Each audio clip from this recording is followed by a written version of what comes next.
안녕하세요. 저는 일산에 사는 20대 후반의 여자입니다.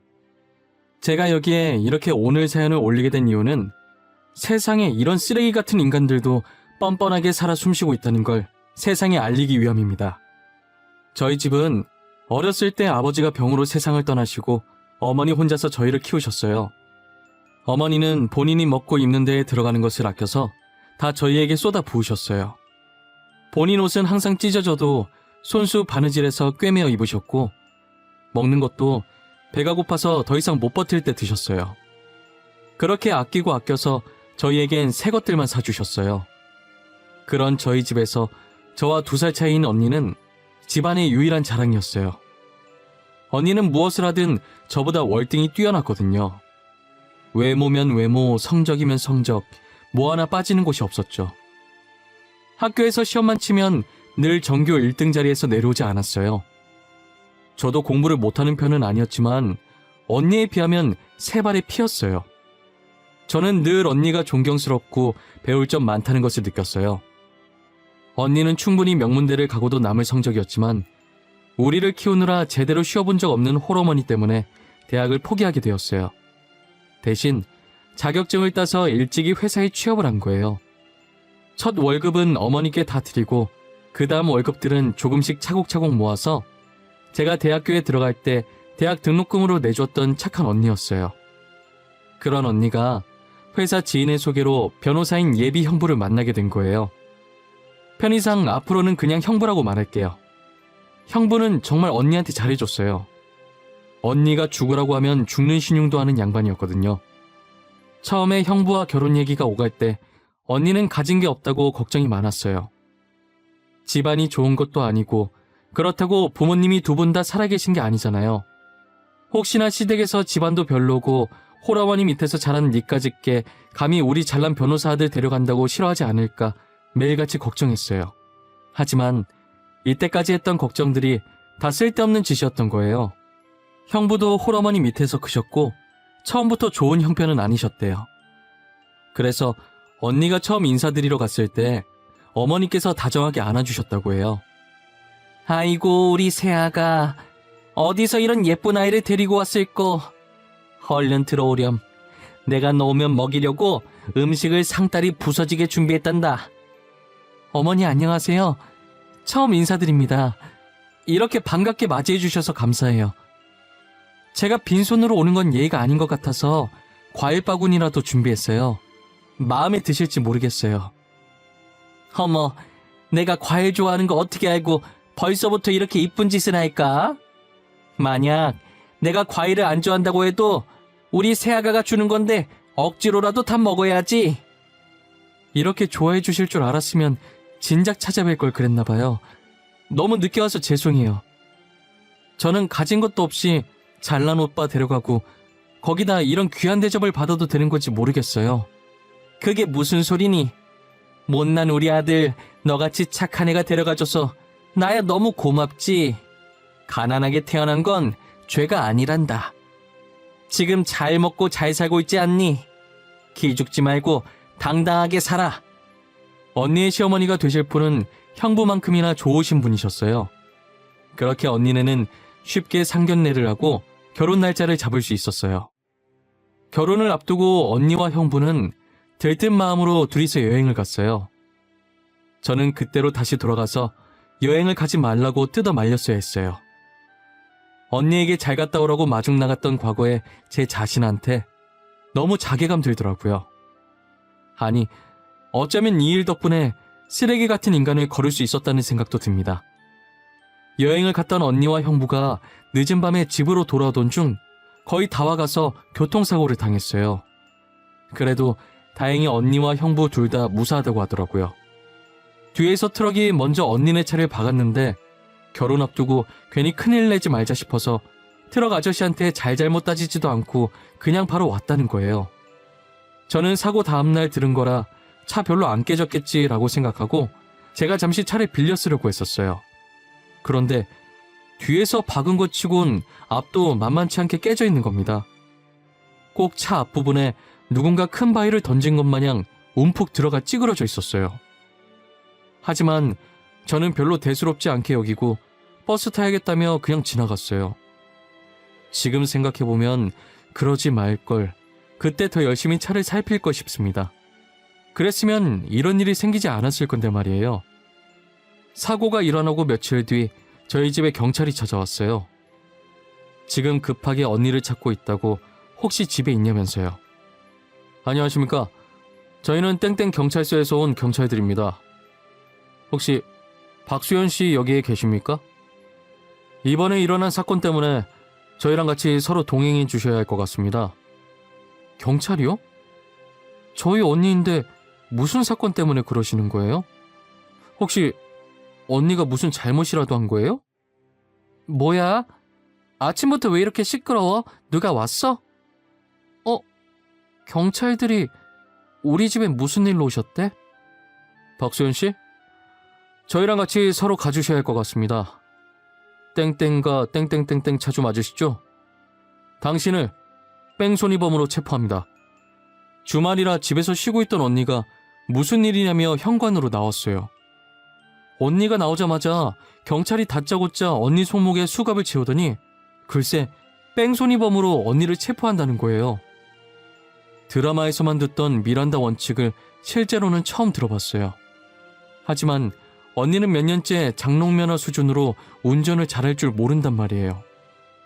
그런 자신의 운전 실력을 잘하는 언니가 평소에 집 앞 잠깐 마트 갈 때 말곤 차 운전도 잘 안 하는데 느닷없이 뺑소니를 했다고 하니 저희는 도저히 믿기지 않았어요. 당사자인 언니도 그런 적이 없으니 영문도 모른 채 자기는 아니라고 소리 지르며 잡혀갔어요. 저 또한 상황 파악이 전혀 안 되었고 엄마는 뺑소니범이라는 소리에 그 자리에서 기절하셨어요. 결국 언니는 가해자 신분으로 재판까지 가게 되었어요. 재판에 제가 참관하게 되었는데 언니는 본인이 한 일이라고 인정하더라고요. 저는 재판 중에 일어난 언니의 모든 행동들이 도저히 이해가 안 되는 거예요. 그때부터 이 사건에 엄청난 무언가가 있다는 생각이 들기 시작했어요. 언니는 모든 혐의를 인정하고 교도소에 들어갔어요. 저는 언니의 재판이 끝나자마자 곧장 형부가 있는 로펌으로 찾아갔어요. 형부, 이게 어떻게 된 일이에요? 언니가 왜 뺑소니범으로 잡혀가는 건데요? 저희 언니 운전 실력 형부도 잘 알고 있잖아요. 지금 이게 말이 되는 일이에요? 뭔가 잘못된 거죠? 처제, 이건 나도 어떻게 할 수가 없어. 모든 증거들이 다 수연이를 가리키고 있었어. 진짜 빼도 박도 못하는 상황이었다고. 나한테 와봤자 해결되는 건 하나도 없어. 말이 되냐고요. 운전이라고 해봤자 집 앞 5분 거리 마트 갈 때 말곤 운전 안 하는 사람이에요. 이거 뭔가 잘못됐어요. 나 이 일 절대 그냥 못 넘어가요. 진범 형부가 못 찾아내면 제가 찾아내요. 형부는 자신이 나서도 해결해 줄 수 있는 방법이 없다며 이 사건에 아예 손을 떼버렸어요. 저는 그런 형부의 태도가 너무 의심스러웠어요. 왜냐면 그게 언니 차였긴 하지만 거의 형부가 운전하고 다녔거든요. 그리고 최근 들어 형부가 차를 새로 사서 애지중지 여긴다고 거의 언니 차만 타고 다녔었어요. 특히나 제일 의심스러웠던 점은 본인이 변호사임에도 불구하고 자신의 여자친구인 언니의 변호사로 안 나섰다는 게 제일 이상했었죠. 불행 중 다행인 게 제 남자친구도 변호사였어요. 제 남자친구는 저와 고등학생 때부터 알고 지냈고 원래는 검사를 준비하던 와중에 무엇 때문인지 모르겠으나 변호사로 생각을 바꿨더라고요. 형부처럼 로펌 출신은 아니었지만 그래도 인맥이 넓어서 로펌 변호사들이랑 친한 편이더라고요. 당연히 형부와도 제가 알기 전부터 친하게 지내던 사이였고요. 남친이 몰래 형부한테 수상한 점이 없는지 캐내려고 했었는데 제 귀에 들어갈까봐 그런 건지 도저히 그 사건에 대해 입을 안 연다고 하더라고요. 아, 수연아 미안해. 나도 누님일에 도움을 주고 싶었는데 그 형님이 당최 입을 안 여네. 무슨 말이라도 해야 뭘 물어보는데 아무 말도 안 해. 나보고 피곤하다고 계속 가라는 거야. 너가 뭐가 미안해. 괜찮아. 그 인간이 입을 안 여는 건데 너가 어떤 수로 알아내겠어. 언젠간 진실은 다 밝혀지게 되어 있으니까 조금만 있으면 뭔가 하나씩 나오겠지. 그렇겠지? 누님이 진짜 그럴 사람이 아니잖아. 내가 누님을 알던 세월이 얼만데 만약 형님이 무슨 짓을 한 거면 진짜 나도 용서 못할 것 같아.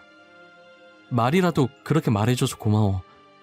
혹시나 진짜 작은 거라도 괜찮으니까 뭔가 알아낸다면 꼭 연락 줘. 알겠지? 남친은 제게 알아낸 게 하나도 없어서 저를 볼 면목이 없다며 전혀 도움되지 못했다고 엄청 미안해하더라고요. 그게 남친의 잘못은 아니니까 제가 뭐라고 할 수 없었죠. 그러다 남친이 급하게 제게 전화해서는 그 사건을 처음엔 형부가 맡았었다고 하더라고요. 수연아, 내가 방금 지나가다가 빅뉴스를 들었거든? 이야, 형님 진짜 몹쓸 사람이네. 사람들이 하는 얘기 들었는데 그 뺑소니 사건 원래 형님이 맡기로 했던 사건이래. 뭐? 근데 왜 형부가 아니라 다른 사람이 그 사건을 맡은 거래? 형부가 우리 언니 제일 잘 알잖아. 누명 벗게 해줘야지. 도대체 왜 그런 거야? 이유는 나도 몰라. 떠들고 있던 사람들도 이유는 모르는 것 같더라고. 그냥 증거만 싹 다 모아서 다른 사람한테 사건 넘겼다더라고. 형부 진짜 미친 거 아니야? 그게 제대로 된 증거는 맞아? 확실한 증거들이냐고. 혹시 너무 확실한 증거라서 변호를 못할 것 같아서 그런 건가? 그것까진 모르겠어. 근데 형님은 하필 증거를 넘겨도 그런 사람한테 넘기냐?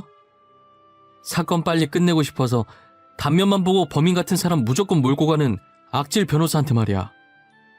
여자친구 대변도 안 해준 것도 모자라 거기다 귀찮아서 사건 빨리 끝내려고 제대로 일도 안 하는 변호사한테 자기 여자친구 사건을 넘기다니요. 남친한테 들은 형부의 태도에 화가 나는 걸 넘어서 너무 어이가 없었어요. 남친은 저와 통화를 마치고 형부 사무실로 들어갔대요. 애초에 형부한테 서류 줄 게 있어서 가던 길에 그 얘기를 듣고 저한테 바로 연락했다고 하더라고요. 들어가니까 형부는 안 보이고 형부 컴퓨터 근처에 떨어진 USB 하나를 발견하게 됐대요.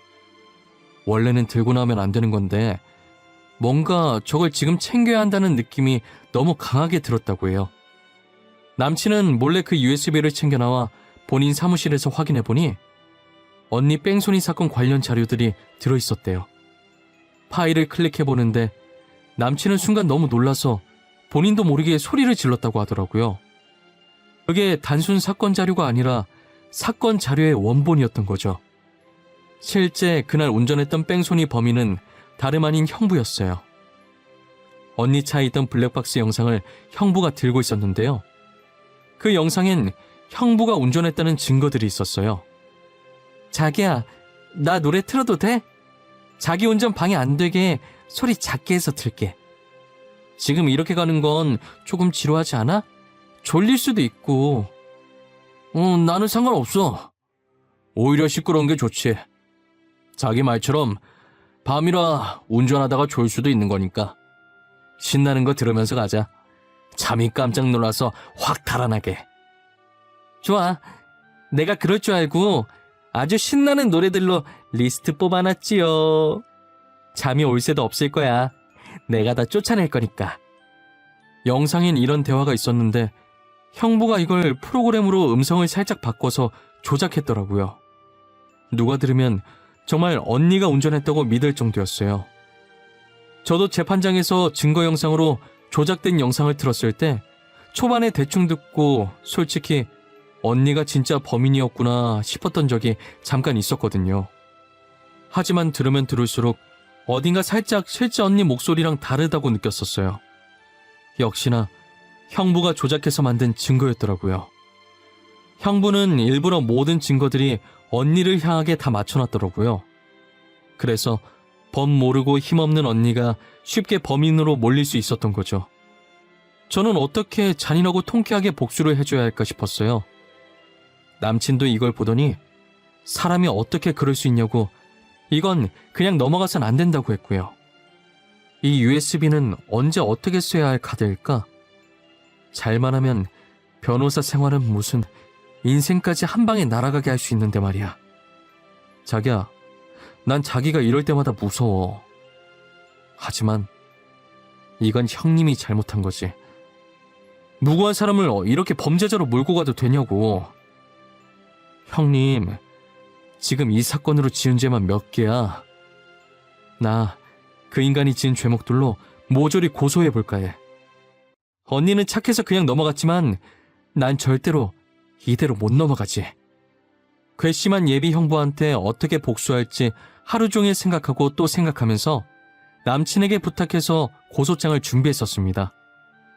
그러나 이게 무슨 일인지 갑자기 경찰서에서 실제 뺑소니범이 나타났다고 하는 겁니다. 저는 형부가 언니한테 미안해서 자수라도 한 줄 알았어요. 그래서 그 소식을 듣고 하던 일 전부 팽개치고 당장 경찰서로 뛰어갔죠. 경찰서에 도착하니 형부가 아닌 웬 처음 보는 남자가 죄송하다며 연신 고개를 숙이더라고요. 선생님, 정말 죄송합니다. 제가 그러면 안 됐는데 저도 너무 무서워서 그랬어요. 먹여 살려야 할 가족들도 있고요. 저 아니면 저희 집 다 굶어 죽어서 잠시 미쳤었나 봐요. 아무리 그래도 이러면 안 됐죠. 아저씨 대신 누명 쓰고 감옥에 가신 분 인생은 어떡합니까? 아저씨 졸음운전 하나 때문에 아무 잘못도 없이 피해본 사람이 지금 몇이에요? 아이고, 죄송합니다. 제가 진짜 입이 10개라도 할 말이 없습니다. 거기 앞에 사람이 있을 거라고는 생각을 못했어요. 정말 죄송합니다. 경찰한테 이게 무슨 말이냐고 소리를 질렀더니 하는 말이 사고 당시 언니 차 뒤에 트럭 운전자가 졸음운전 중이었다는 거예요. 그런데 트럭이 길 건너던 사람을 못 보는 바람에 그 피해자가 튕겨져서 그대로 언니 차 쪽으로 넘어와 버린 거죠. 그런데 언니 차 앞에서 쿵 하고 사람이 부딪히니 범퍼 쪽도 찌그러지고 이 모든 상황에 언니 차를 몰고 있던 형부는 당황했는지 상황도 따지지 않고 자기가 사람을 쳤다고 생각해서 주랭랑을 친 거였어요. 하지만 그날 늦은 밤이라 주변에 목격자도 없었고 트럭 블랙박스는 고장나서 녹화가 안 되고 있었대요. 언니 차도 하필이면 메모리가 꽉 차서 사고가 났던 그 시간엔 녹화가 안 되고 있었죠. 그런데 트럭 기사가 계속 악몽을 꾸고 가만히 있어도 양심이 찔려서 자수를 하게 됐다고 하더라고요. 그래도 다행히 트럭 운전사가 자수한 덕분에 언니는 혐의라도 벗을 수 있었어요. 저는 도대체 왜 언니가 하지도 않은 잘못까지 인정했다고 말했는지 너무 화가 났어요. 언니는 도대체 무슨 생각으로 하지도 않은 짓을 했다고 인정한 거야? 교도소가 무섭지도 않았어? 형부가 운전했었다고 왜 말을 안 해? 내가 경찰서 들어가자마자 모든 증거들이 전부 내가 그랬다고 말하고 있었어. 나도 어떻게 할 방법이 없었어. 그리고 남편도 그러라고 했고. 그냥 내 잘못이구나. 그 생각밖에 안 들더라. 그래도 그렇지 형부가 운전했었다고 말이라도 해봤어야지. 증거들이 조작됐다고 말할 수 있었잖아. 망할 그놈의 거지 같은 사랑이 뭔지. 처음엔 남친 힘들게 변호사 됐는데 인생 망치고 싶지 않았어. 근데 증거 영상을 보고 남친이 작정하고 나를 버렸구나 싶었어. 그때 처음 내가 배신당했다는 걸 알았어. 나중에 알게 된 건데 언니는 당시 노랫소리에도 잠을 못 이겨 결국 형부 옆에서 혼자 자고 있었고 사고가 나면서 차가 부서지는 소리에 깨던 터라 비몽사몽해서 전혀 몰랐다고 하더라고요. 언니는 그래서 사고에 대한 상황을 제대로 인지하지 못했고 그냥 뒤에서 트럭이 박았구나 그 정도였고 형부만 놀라서 핸들에 머리 박고 있다가 차 앞에 떨어진 그 광경을 보고 자신이 사람을 쳤다고 생각하고 못 본 척 도망간 거라고 하더라고요. 그래서 형부는 본인이 사람을 쳤다고 믿고 있어서 이대로 변호사 생활이 끝날까봐 모든 증거들을 언니가 범인으로 짜집기를 해놓았던 것이었죠. 언니의 혐의를 벗었다고 하나 전 절대 형부를 이대로 용서할 수 없었어요. 남친에게 받았던 증거들을 모조리 모아서 증거인멸 및 위조죄와 무고죄, 명예훼손죄로 형부를 고소했고 조작했던 증거들을 인터넷에 뿌리면서 로펌 변호사의 실체라고 익명으로 글을 올렸어요. 댓글은 난리가 났고 실시간으로 여러 커뮤니티에서 제 글을 퍼가기 시작했어요. 결국 형부는 변호사 생활을 그만둘 수밖에 없었고 그리고 재판장에 서게 되었어요. 판사는 법을 잘 알고 이걸 악용한 형부를 보고 괘씸하다며 최고형을 선고하였습니다. 사람의 탈을 쓰고 어떻게 이런 무거운 짓을 벌일 수 있을까요? 이 사건으로 인간이 지닌 추악함의 끝은 어디까지인지 볼 수 있었던 것 같습니다. 세상 살아가는 게 쉽지 않다지만 이 정도로 쓴맛일 줄은 꿈에도 몰랐네요. 여러분들은 저희 언니가 겪은 사건 사고 안 겪었으면 좋겠습니다. 정말 가족으로서 너무 마음이 찢어졌어요. 그것도 결혼할 예비 형부가 이런 짓을 할 줄 알았겠어요? 지금까지 제 사연을 들어주신 모든 분들께 감사드리고 다들 행복한 하루 되세요.